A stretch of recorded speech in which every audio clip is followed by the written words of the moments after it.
नमस्कार दोस्तों। डेट है आज की 17 अप्रैल 2020 और स्वागत है आपका एडिटोरियल डिस्कशन में। आज हमें 5 आर्टिकल्स डिस्कस करने हैं।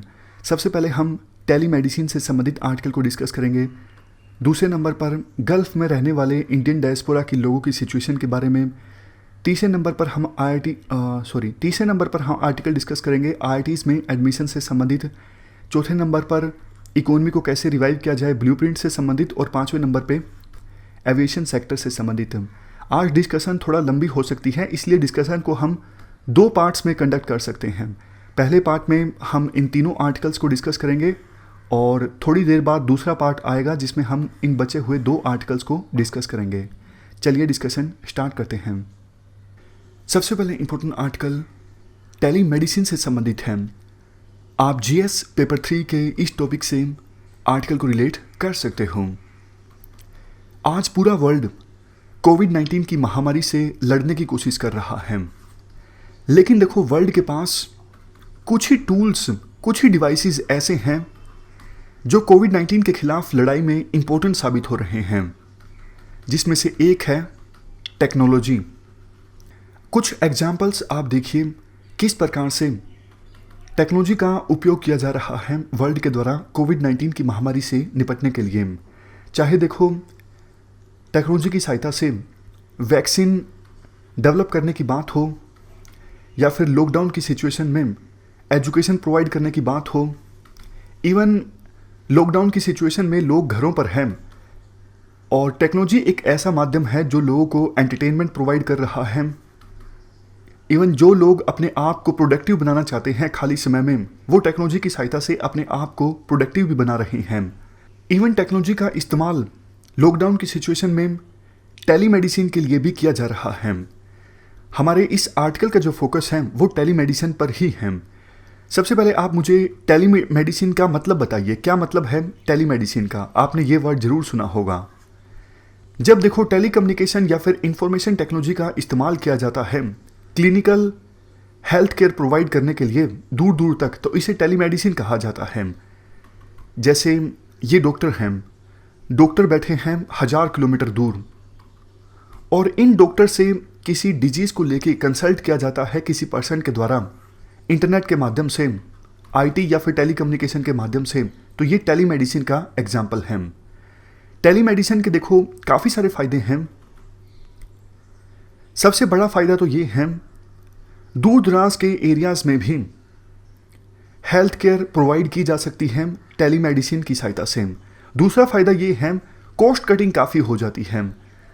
अब जैसे देखो बहुत से लोग क्लिनिक में विजिट नहीं कर सकते, उनके पास इनफ टाइम नहीं होता, तो वो टेलीमेडिसिन की सहायता से कंसल्ट कर सकते हैं डॉक्टर से। इसमें खर्चा भी कम आएगा, उनको क्लिनिक में जाना नहीं पड़ेगा, टाइम की बचत होगी और कॉस्ट भी कम लगेगी। नेक्स्ट देखो हेल्थ प्रोफेशनल्स की बहुत शॉर्टेज है हमारे देश में, और ऐसी सिचुएशन है कहीं कहीं हेल्थ प्रोफेशनल्स ज़्यादा हैं जैसे शहरों में, और गाँव में कम हैं। तो ना सिर्फ कम हेल्थ प्रोफेशनल्स की कमी को पूरा किया जा सकता है कुछ हद तक टेलीमेडिसिन की सहायता से, बल्कि वो हेल्थ प्रोफेशनल्स जिनके पास शहरों में थोड़ा कम समय होता है, वो अपने कम समय का इस्तेमाल कर सकते हैं, यानी खाली समय का इस्तेमाल कर सकते हैं रूरल एरियाज में हेल्थ केयर प्रोवाइड करने के लिए।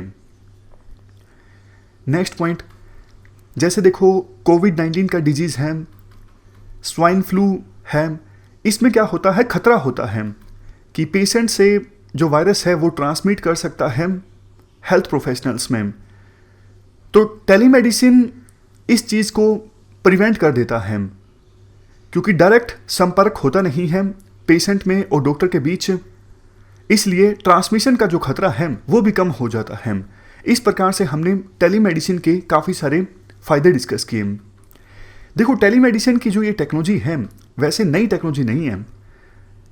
2000 में सबसे पहली बार हमारे देश में टेलीमेडिसिन का इस्तेमाल किया गया था, लेकिन उसके बाद कोई कानून नहीं बना, तो एक सिस्टमेटिक ढंग से जो इस्तेमाल होना चाहिए था टेलीमेडिसिन का, उस प्रकार से इस्तेमाल टेलीमेडिसिन का नहीं हो सका।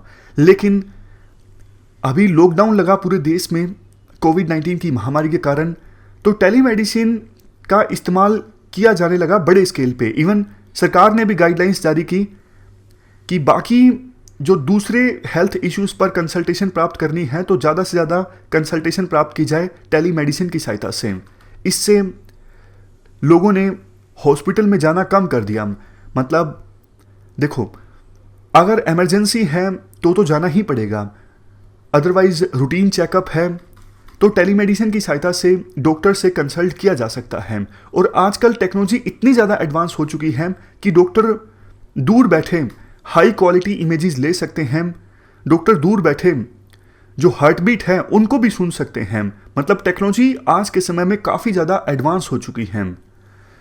अंत में ये कहा जाता है, देखो, लॉकडाउन की वजह से टेक्नोलॉजी के नए नए फायदे सामने आ रहे हैं। अब हमें रियलाइज हो रहा है कि टेक्नोलॉजी का हम कितने बेहतर ढंग से इस्तेमाल कर सकते हैं। बट आवश्यकता यह भी है कि एक प्रॉपर प्रोटोकॉल, प्रॉपर फ्रेमवर्क हो जिसके तहत टेक्नोलॉजी का अच्छे से इस्तेमाल किया जाए। अदरवाइज तो देखो, हेल्थ केयर की जो क्वालिटी है वो डिग्रेड हो सकती है। तो ये हमने पूरा आर्टिकल डिस्कस किया टेलीमेडिसिन से संबंधित। क्वेश्चन यूपीएससी के द्वारा पूछा जा सकता है कि टेलीमेडिसिन से आप क्या समझते हो, टेलीमेडिसिन की अपॉर्चुनिटीज़ या फिर लिमिटेशंस को आप एग्जामिन कीजिए। तो इस प्रकार के क्वेश्चन के लिए आप तैयार रहिए। चलते हैं आगे। नेक्स्ट आर्टिकल फिलहाल गल्फ में मौजूद इंडियन डायस्पोरा की सिचुएशन के बारे में है। आप जीएस पेपर 2 के इस टॉपिक से आर्टिकल को रिलेट कर सकते हो। इस आर्टिकल को डिस्कस करने से पहले आप एक क्वेश्चन का आंसर दीजिए। गल्फ कोऑपरेशन काउंसिल में कौन कौन से देश आते हैं? गल्फ कोऑपरेशन काउंसिल में देखो, ये 6 देश आते हैं: Saudi Arabia, Oman, UAE, Qatar, Bahrain और कुवैत। इन 6 देशों में इंडियन डायस्पोरा के ऑलमोस्ट 80 लाख लोग रहते हैं। इनमें से देखो 50% तो अनस्किल्ड हैं। मतलब 80 लाख में से 50% इंडियन डायस्पोरा के लोग ऐसे हैं जिनके पास कोई स्किल नहीं है।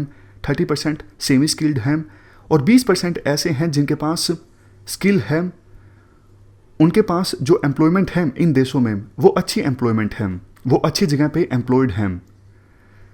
ये जो इंडियन डायस्पोरा के लोग हैं इन 6 देशों में, ये देखो अहम भूमिका निभाते हैं गल्फ कंट्रीज़ के इंडिया के साथ रिलेशंस को इम्प्रूव करने में। पिछले कुछ सालों में आपने देखा होगा इंडिया के रिलेशंस यूएई, सऊदी अरेबिया और इन बाकी देशों के साथ काफ़ी ज़्यादा इम्प्रूव हुए हैं। पहले तो सऊदी अरेबिया के रिलेशंस इंडिया के साथ बिल्कुल भी अच्छे नहीं थे, क्योंकि सऊदी अरेबिया हमेशा से पाकिस्तान का साथी रहा है और इवन यूएसए का भी साथी रहा है। और हमारे रिलेशंस पास्ट में ना तो पाकिस्तान के साथ अच्छे थे ना ही यूएसए के साथ अच्छे थे। लेकिन अब इंडियन डायस्पोरा के बहुत सारे लोग यहाँ पर रहते हैं। हम इनसे बहुत ज़्यादा ऑयल और गैस परचेज करते हैं, इसलिए हमारे रिलेशंस इनके साथ पिछले कुछ सालों में अच्छे हुए हैं। इवन देखो रेमिटेंस का पॉइंट भी यहाँ पर इम्पोर्टेंट है। इंडियन डायस्पोरा के लोग जो यहाँ पर रहते हैं पैसा कमाकर वापस अपनी फैमिली के पास इंडिया में भेजते हैं। तो इससे हमारे देश में कई स्टेट्स की इकोनॉमी को काफ़ी फ़ायदा होता है। फॉर एग्जांपल केरला, इवन हमारा जो फॉरेन एक्सचेंज रिजर्व है वो भी भरता है रेमिटेंस की बदौलत। और हमारे देश को टोटल जितना रेमिटेंस प्राप्त होता है सामान्यतः एक साल में 40% तो गल्फ कोऑपरेशन काउंसिल में रहने वाले जो इंडियन डायस्पोरा के लोग हैं वो भेजते हैं। और देखो ऐसा नहीं है कि सिर्फ इंडिया को फ़ायदा होता है इंडियन डायस्पोरा से जो गल्फ कोऑपरेशन काउंसिल में रहता है, इन कंट्रीज़ को भी काफ़ी ज़्यादा फ़ायदा हुआ है। इंडियन डायस्पोरा के लोगों ने इन देशों को बनाने में इम्पोर्टेंट रोल प्ले किया है। बट अब सिचुएशन डिफ़िकल्ट है। कोविड-19 की महामारी की वजह से इंडियन डायस्पोरा के लोग जो यहाँ पर काम कर रहे थे वो बहुत ज़्यादा बुरे हालात से गुजर रहे हैं। लिविंग और वर्किंग कंडीशंस जो हैं ऐसी नहीं हैं कि इंडियन डायस्पोरा के लोग यहाँ पर अच्छे से सोशल डिस्टेंस को मेंटेन कर सकें। तो इन्फेक्शन का जो खतरा है काफ़ी ज़्यादा है।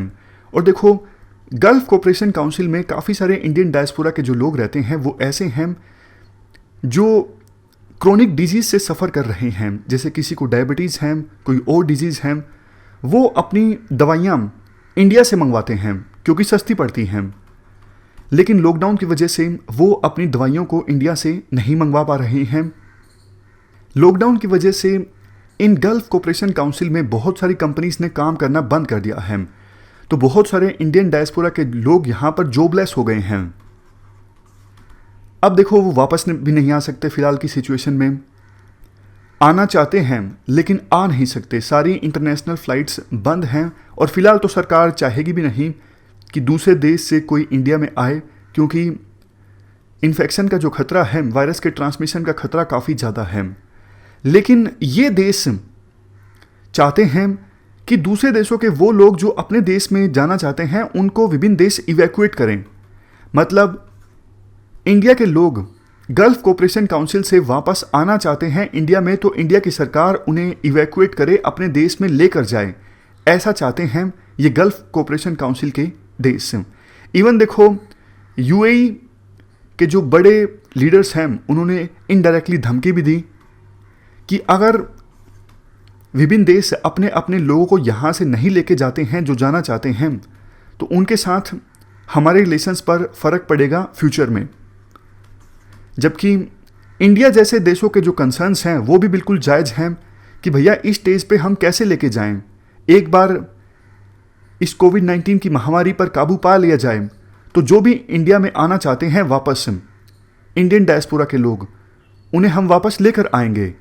जबकि केरला, जहाँ से देखो 20 लाख लोग गए हुए हैं गल्फ कोऑपरेशन काउंसिल के देशों में, केरला के मुख्यमंत्री ने कहा हम तो तैयार हैं, अगर इंडियन डायस्पोरा के लोग वापस आते हैं तो हम उनकी केयर करेंगे, उनको रीसेटल करेंगे, हम ऐसी सिचुएशन के लिए बिल्कुल तैयार हैं।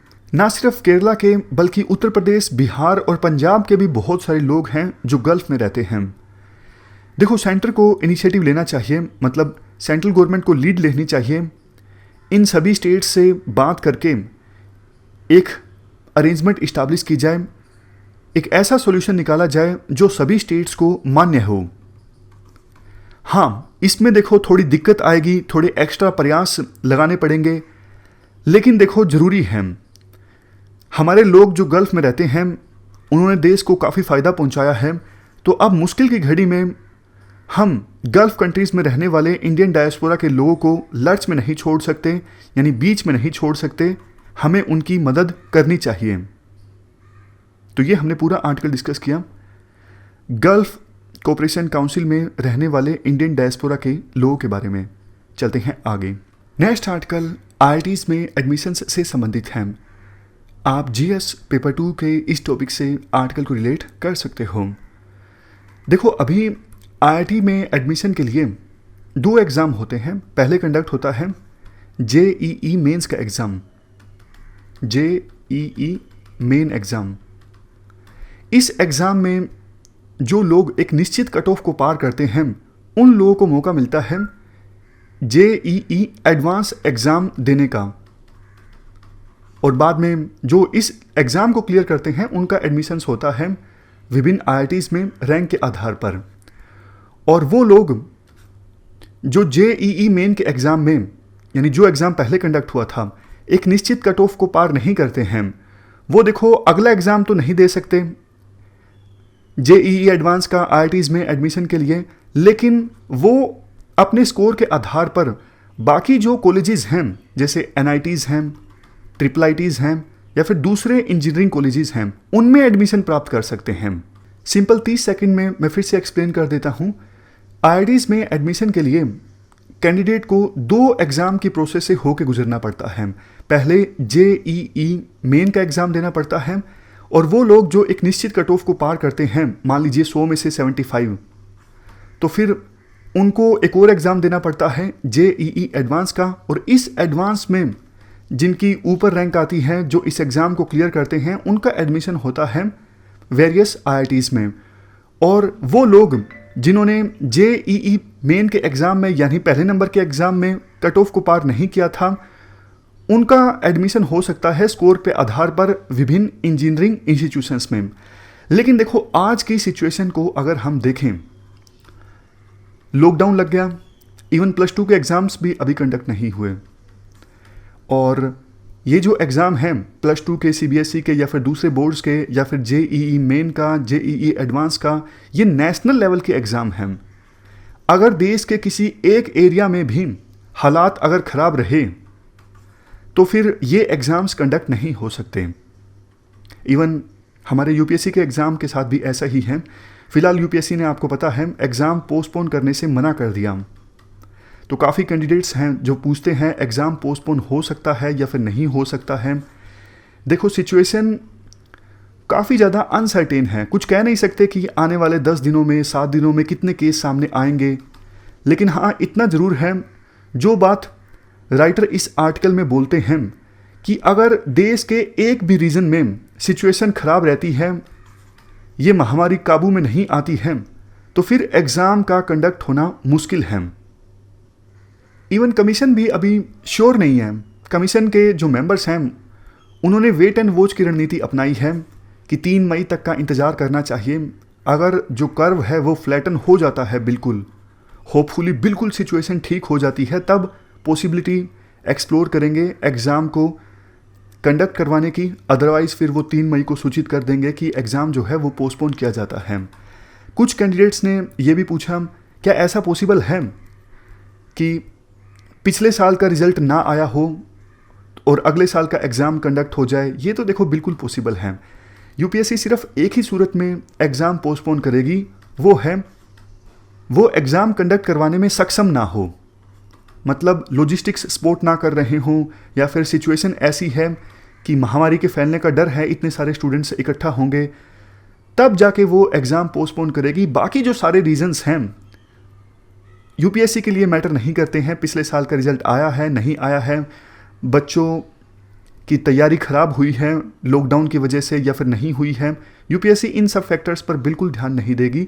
तो अभी आपकी जो रणनीति होनी चाहिए वो देखो सिर्फ यही होनी चाहिए कि 31 मई को एग्ज़ाम है और अपना पूरा जोर लगाना है। देखो ये बात सच है कि इस कोरोना ने थोड़ा तो मेंटली स्ट्रेस डाला है सभी लोगों पर, लेकिन बस ये याद रखना ये कॉम्पिटिटिव एग्ज़ाम है, तो जितना आपके दिमाग पर स्ट्रेस पड़ रहा है इस महामारी की वजह से उतना सभी के लोगों पर पड़ रहा है। आपको बिल्कुल कॉम्प्लेसेंट नहीं होना है। फिलहाल 31 मई को देखते हुए ही आप तैयारी करते रहो। खैर हम बात करते हैं इसी IIT के एग्ज़ाम के बारे में। राइटर का देखो कहने का मतलब ये है कि इस बार ना सारा शेड्यूल गड़बड़ा गया है। अभी तक ना +2 का एग्ज़ाम हुआ है और उसके बाद JEE मेन का एग्ज़ाम होगा, उसके बाद JEE एडवांस का एग्ज़ाम होगा। तो अगर ये सारे एग्ज़ाम लेंगे तो सितंबर के एंड में सेशन स्टार्ट होगा, और वो भी तब जब 3 मई से सिचुएशन इम्प्रूव होना स्टार्ट हो जाती है। अगर लॉकडाउन फर्दर इंक्रीज होता है तो फिर सेशन बहुत लेट स्टार्ट होगा। राइटर ये भी बात भी बोलते हैं, देखो कॉम्पिटिटिव एग्ज़ाम्स को थोड़ा डिले किया जा सकता है, लेकिन इन एग्ज़ाम्स को डिले करना थोड़ा मुश्किल होता है। इसलिए राइटर अपना सजेशन देते हैं, वो कहते हैं इन 2 एग्ज़ाम्स के बजाय इस बार एक ही एग्ज़ाम कंडक्ट कर लो JEE मेन का, और इसी एग्ज़ाम के स्कोर के आधार पर IITs में एडमिशन ले लो। इस बार आप 2 एग्ज़ाम मत कंडक्ट कीजिए, क्योंकि देखो दोनों एग्ज़ाम कंडक्ट होंगे तो सेशन बहुत ज़्यादा लेट हो जाएगा, और बाकी जो इंस्टीट्यूट्स हैं उनमें एडमिशन होता है IITs में एडमिशन के बाद। तो बाकी जो इंजीनियरिंग इंस्टीट्यूशंस हैं उनमें तो बल्कि सेशन और भी ज़्यादा लेट स्टार्ट होगा। अगर दोनों एग्ज़ाम्स के बजाय एक एग्ज़ाम लिया जाता है तो इससे देखो एक तो स्टूडेंट्स पर भी कम बर्डन पड़ेगा। जो बेचारे बच्चे ये IIT की तैयारी कर रहे हैं उनके दिमाग में भी बहुत सारा स्ट्रेस चल रहा होगा। दूसरा पैसा भी बच जाएगा, 2 के बजाय एक एग्ज़ाम कंडक्ट होगा। तीसरा वही बात कि टाइम बच जाएगा, सेशन जल्दी स्टार्ट हो जाएगा। तो इसलिए राइटर अपने इस सजेशन पर IITs के डायरेक्टर्स को विचार करने के लिए बोलते हैं। तो ये थी हमारी आज की डिस्कशन। आज हमने 3 इश्यूज डिस्कस किए। सबसे पहले हमने इशू डिस्कस किया टेलीमेडिसिन से संबंधित, दूसरे नंबर पे गल्फ में रहने वाले इंडियन डायस्पोरा के लोगों के बारे में, और तीसरे नंबर पे IITs में एडमिशन से संबंधित।